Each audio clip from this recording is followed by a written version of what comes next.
Merhaba. How many people are here from Turkey, by the way? Nasılsınız? Good. So I've been here for the last, I think, 5 days, and I tried to practice some Turkish before coming here, and I have to say, I really love it. So I learned this also today. Türkiye çok güzel. And before I embarrass myself further, let's start. So what are we talking about today? Decoding hybrid casual and how to win.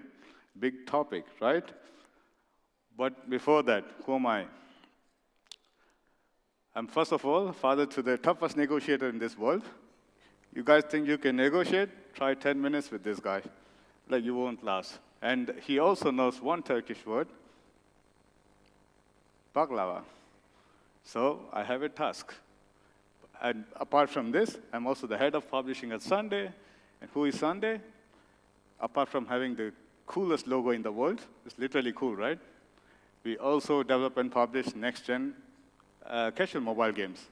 Now, another new term, next-gen. What is this, right? So since the last years, we have been seeing so many different terms in this space, hyper-casual, hybrid casual, and we have a very simpler view of the games in this space, which we see is, first of all, mass marketable, right? They're marketable to a wide audience, use the same hyper-casual production values, but they try different monetization strategies down the line. And we see the lines kind of merging. We also see the same strategies being used in even landscape games, even multiplayer, right? So what we see is there's a new generation of games where it's really, the experience is unique to certain buckets of audience. And we'll see down the line what this means, right? But also, we started in Hamburg, we are still headquartered there.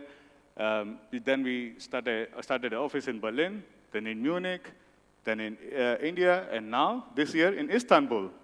So if you guys want to know more about what we are trying to do, please come to our booth, and you can talk to us what we are looking at, right? By the way, I think we have close to 50% Turkish colleagues, so we are almost there. Apart from that, we are also owned by Bertelsmann, which is, I don't know how many people here know Bertelsmann, but just to give you an idea, it's a group that makes a revenue of $20 billion, not just valuation, revenue, right? And some of the things that you might know is PMG. Has anyone heard of it? It's a music company that owns rights to Madonna, right? And Penguin Random House, so it's the largest media group in Europe, and I think it's like the second in the world. So, also, as Sunday, we are not a standalone company. We are a part of Apply Group, which is a group of 4 companies that work very synergetically with each other, right? At Sunday, we do game development and publishing. Edjo, our sister company, is an ad network, but also now we are launching a mediation platform along with them, right? We'll talk about it more down the line. Just Dice is our loyalty apps and rewarded games who use Edjo, and then Just Track is our own MMP, right? Why? To have better control over data, to read data better, but also to have better costs of, better control over the cost, right? Nothing is for free. And the more cost we save, the more we share with our developer partners, right? This is our whole ideology. So, the big question, what is hybrid casual? Does anybody have an answer here? Sorry? Okay, so when this term came around, I asked like 20 people, what is hybrid casual? And I got 25 different answers, right? So let's go into like what we see from the market. So let's look at the different flavors of hybrid casual, right? So this, according to me, is like was the first generation of hybrid casual, where you had a hyper casual core loop, and then you had a meta layer just because you had coins, and till then your only way for the user to spend coins was to buy skins. And then you're like, okay, let's have a city builder meta. Maybe that will engage in something. Don't go by, this is like Parking Jam and the meta layer of Parking Jam. I don't think this is the first one, but this is the example that came to my mind. The meta really doesn't go organically with the core loop, but you wanted something to give to the players, and this was one of them, right? Why not? But as far as I have seen, it didn't really increase that engagement, right? Then the second generation, as I call it, we saw a variety of idle arcade, and then RPG theme with different mechanics and resource management. And primarily, they all aimed for a deeper progression, right? I think the big inspiration was Archero. And then you saw Squad Alpha and similar games like that. And there was a variety of experimentation, as I call it, in the market. So everybody was aiming for this so-called deeper progression, tried with IIP and ads. Somehow the default became 50% IIP and 50% ads. I don't think so. But the big question was, of course, these games are profitable, but I think around for 90% of the games where they're profitable at scale, really didn't see it yet, right? Then, as I call it, the third generation of hybrid casual, which was any mechanic and theme that's marketable, right? Deeper economy, various monetization models. We saw IIP, we saw subscription, we saw ads, of course, but also like, I think from Say Games and Voodoo, we saw these tickets. So really doesn't, I don't think there's a formula here. Different, or your game, every game has a different audience, and you have to see like which monetization works for them, right? And then also during this time, we saw live ops was not an afterthought. It was there even during the soft launch and during scaling, right? So the global launch, by the time the global launch really happened, the live ops team was already there. So this was like a shift, I think, more towards the so-called traditional casual mobile development. But the big question for everybody is, what is the ROAS window? I've heard numbers from 30 days to 360 days. And then I asked them, have you ever made a game that has 360 days ROAS? The answer is still no, right? So how do you know? Nobody knows. So how does our strategy look like, right? So in the past few months, in our operating style, what we do is like, we read the market, we do a lot of experimentation, we talk with partners, studios, we look at data, and then we are like, okay, what works for us, right? What works for someone else might not necessarily work for us. So we have a very simpler view on these kind of games. Primarily, you're looking at still mass marketable games, right? The audience is still the same as hyper-casual, maybe a little bit evolved, but they're not necessarily your so-called mid-core audience. There are some games that address the mid-core audience, but you're not taking them away from the main mid-core game. You're serving them a lighter version of their primary activity, right? But then you really have to identify this audience, right? And then it starts with the same UA test. I don't think you can make a game without figuring out how marketable it is. Iterate for product dev. What does it mean? Different engagements, different progression systems, and each game here, I think, is different. I don't think there is one strategy that fits all. You really have to see what is working for your audience, right? Then monetization strategies, a scale. What does this mean? I don't think there is a formula that a single monetization strategy works for every game. You see that each game is different. You have a bucket of audiences, and you really have to analyze who is this audience, right? There are different ways to do it, obviously. You might have a game that has 50% IIP and 50% ads. You might have a game that has 80% ads and 20% IIP. But it doesn't mean that it's not hybrid casual, right? In the end, you have to see, is the LTV greater than CPI for a small audience, and can you scale it? It can happen, you get positive results in the beginning, but is it scalable, right? Are you talking about a game where the same ratio of LTV is greater than CPI with, like, let's say, we aim for 25 to 30% margin, otherwise we don't work on a game typically. Can this go beyond 10 million, right? That's like a scale we look at. Also service via live ops. If you're operating this, if you want to do any game in this space, either you or the publisher needs to have live ops in place. I don't think it should be an afterthought. But still, it's a hyper-casual production process. And the difference is, I think, the way you test is changed, right? Earlier, you used to have very simple things to test. We test the CPI, we test day one, we test the playtime, and then we test like D7 maybe. We do a little math. Everybody opens an Excel sheet and say, oh, wow, okay, the LTV is greater than CPI. When? But here, when we talk about longer production processes, what should it mean? It means really look at the behavior of your user audience with your game. Look at the game. For example, we have a game called Spinner Merge. What we test there is how many times do people battle in a session? How many times do they unlock a certain spinner? How many times do they engage with that spinner? Let's say you're prototyping, let's say a racing game, right? And you have a meta layer where it's about like upgrading your car. How would you test it? Let's say not just make how people engage with the race, but how many times do they unlock? Let's say you start with 3 cars, right? And 3 power-ups.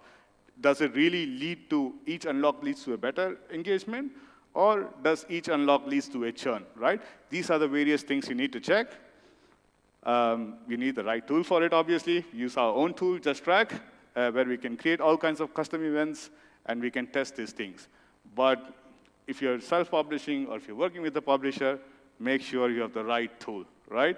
I often meet teams who are like, we're polishing for 6 months or 9 months.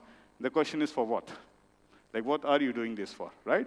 So it's important to be objective, right? Let's say you have a game that has $2 CPI. My question would be, can you make this game with an LTV of 2.6? And the question is like, yes. I'm like, okay, where does it come from? Have you ever made a game that has an LTV of $2? If you say, no, I have only made the game where the LTV is less than $1, what are the chances that you will do this? Or what are the chances your publisher will do this if they have not done it, right? So really, really be objective and test these things early on. So how does it look for us? So what do we see? We see what games can we profitably scale. At the end, we don't work on games that we cannot scale profitably. And what works on the market, and then this is where we say focus, right? What can we focus on? We don't work at every kinds of games. Again, this is just for Sunday. I'm not telling you what works for you, right? You might have a different one. This is based on what we have worked on, the people we have, and the studios we have, right? So 50% of our energy we want to spend on replayable puzzle experiences. So what does this mean? Not really hardcore puzzles, but we have a game, Cat Escape. There's like also, our other game, Mr. Pain, there's Parking Jam. So basically, you have the same mechanic, but through level design, you can make it replayable, right? Why? Because we have our game, Cat Escape, is close to 150 million downloads. So we have enough data to use that. Now we also started like the meta layer on that, or the secondary game loop. We see like good results in it already. So we know that this is an expertise we can share with developers who work with us, right? Or partners who work with us. When we talk about mass market audience, puzzle is kind of a niche, right? And this is like puzzles, but still is engageable through its primary game loop.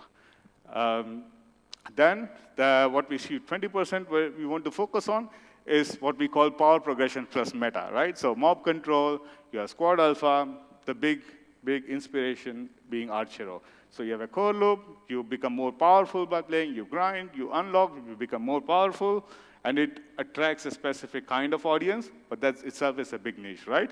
So here we don't have any success story yet, but we are getting there. Then what we see that we can focus on, and also what the market is doing, which are successful stories when you think of profitability, is classic puzzle plus meta layer. So you have collect them all, you have Tangle Master, right? Both of them have meta, or a secondary game loop, different way, kind of organically fit, and we know from the numbers that these make sense. Again, not everybody's expertise to make a puzzle game, right? They take a lot of time, but we have the right people and the right studios to do this, and we believe there's a business case to do this, so we'll do this. Then 10%, which is our like experimentation, would be idle or RPG version, like everybody's new darling, Dreamdale, and then there's Eat Ventures, You can see like really system-based design there. Like there are multiple systems that engage with each other. You need economy design, a deeper economy design. Maybe you even need an economy designer on these games, right? But here we are really, really experimenting. We cannot say that we know exactly what we are doing, but we work with people who know what they are doing. And then here also we match team with the strength profiles. We don't also want to, even on our side, I don't think everybody can work on these kind of games, right? So, but I can say that there are around 4 to 6 projects in experimentation phase, and maybe in 6 months we have more data to share. So, how do we do this? Sunday, we called ourselves a full stack publisher. What does this mean? So we do user acquisition through any method that's possible that helps us go to as wide as an audience as possible for that specific game. Then we have our Just Track, which has our in-house MMP, so that we have better control over data. But like I said, we can also test different things for each specific game, like through custom events, but also like, we have better control over privacy as well, right? Then we have our in-house development team in Hamburg and Munich. And then we have external studios all over the world. And we really, really work very closely together. We are more than happy to share any information that you need to help you make your head game, right? Then we have Just Track, which is our, and Sundash, which is our dashboard. So with both of them, we do the analysis. We also give you access to it. You can do it on your own time as well.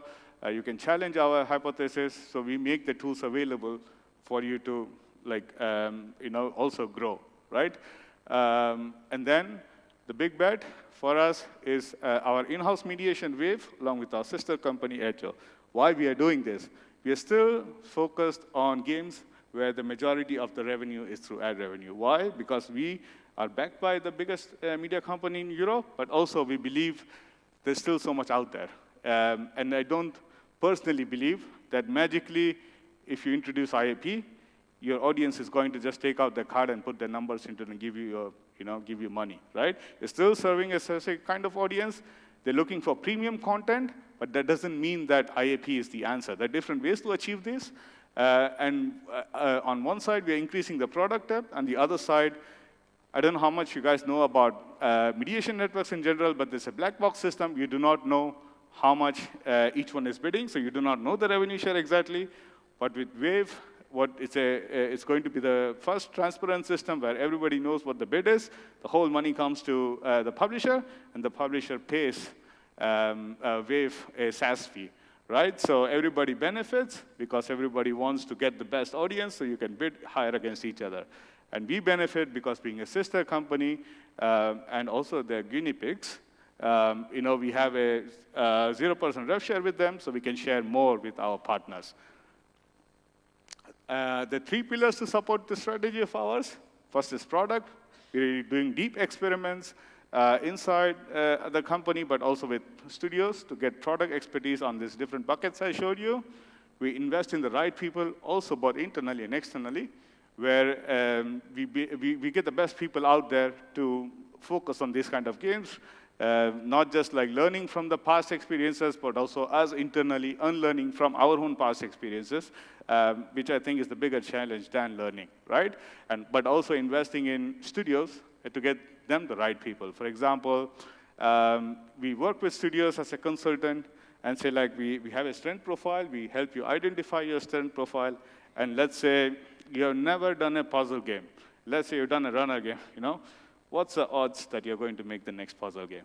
So we really ask you these kind of questions, help you identify your strengths, but also what we offer is, as a brand, we get a large number of people who apply to us.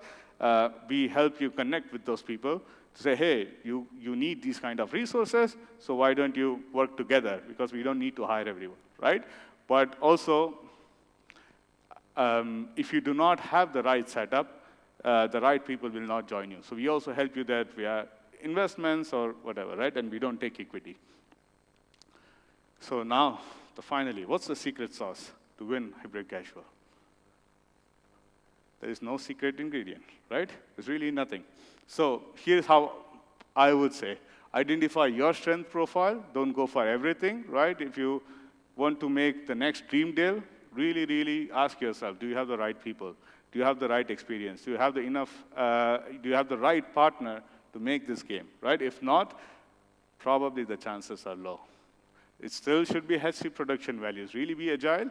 I would say if you're not testing something every 6 weeks, even if you're not play testing inside, if you're not testing the engagement, it's okay that you take like 3, 4, 6 months to produce these kind of games. That's fine, right? You can polish, you can do, but don't do it without testing. I mean, it doesn't make any sense, right?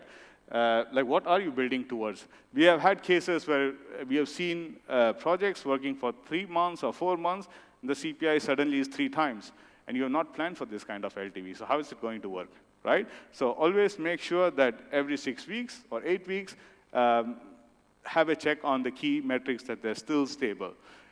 I would say test monetization early. We have seen in cases where the game is great, the metrics are amazing. The minute you put monetization, it goes down by half. That's not a business case anymore, right? So also test your different types of monetization because you do not know who this audience is or this audience, how do you call it? Like the real intention is, like you create the engagement, that's fine, but will they pay and how? That should be the question, right? So really test this early, otherwise you're building towards I would say, a scenario where you might not succeed, right? Also, don't be afraid to kill early. That doesn't change. If something doesn't work, it's okay. And most importantly, have a vision and be objective, right? And when I say this, it's more like I come from a first principles approach, where it's like, why this game? Why this audience? Okay, I have a CPI of $2. Will I ever make a game that is an LTV of about $2? If the answer is no, just kill it. It's fine, right? And then I think the bigger shift from hyper-casual to these the next-gen kind of games is like you don't start with just prototyping. Sure, if that's an inspiration, do it. But without a vision, really don't start a production, right? And then do not be afraid to test this hypothesis early on. Yeah, one more thing. We also started a new initiative where we buy games. Why do we do that? You can come to our booth, ask me, I'm more than happy to tell you. But the idea is like, if you want to focus on your hybrid casual games and you have a legacy of hyper casual, doesn't matter you're a small self-publisher or you're a bigger publisher, we're more than happy to take care of your existing games. And why we do it is not to make more money off them, but also in line with our strategy of pushing the most transparent mediation platform out there, right? So, thank you, and teşekkürler.